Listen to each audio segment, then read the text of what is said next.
Va, šiandien motinos diena, tad visas motinas su švente. Tai tegu jos spindi danguje, kaip žvaigždės, kaip saulė, švyti iš toli ir džiugina akį mums keliai. Motinos brangios, sveikinu su šia diena.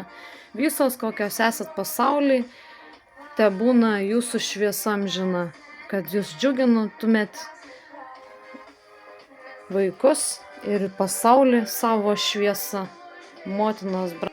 Jūs kaip ta šviesa, jūs tikra meilė, kurią dalinatės savo šeimai, vaikams ir aplinkinius džiuginat savo maldomis, ašarom, su nuoširdžiu rūpesčiu ir meilė ir visą tai, ką jūsų širdis duoda ir dovanoja.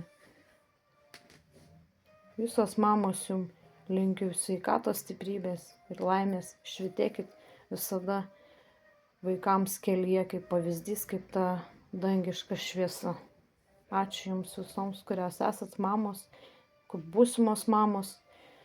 Susveikinu ir mirusias, kad jos lieka tegu amžinai širdise ir akise, kad nepamirštumėt niekada, kas yra mama, nes jinai viena tokia, kuri gali duoti visą meilę, rūpestį, ne taip kaip tėtis bet kaip tikra mama, kuri kaip ir kartais ir tėtį net atstojanti mama.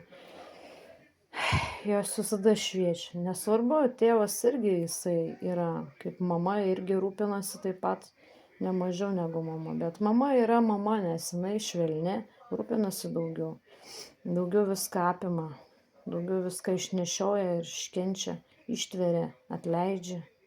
Daugiau nuolaidesnė negu tėtis būna. Tėtis daugiau būna griežtesnis negu mama. Tai tad sveikinu jūs mamos, kad jūs tokios rūpestingos ir mylinčios. Būkit amžinos ir visada rūpinkitės vaikais ir šeima, nes jūs visą tai pakeliat ir ištveriat. Ačiū jums už tai.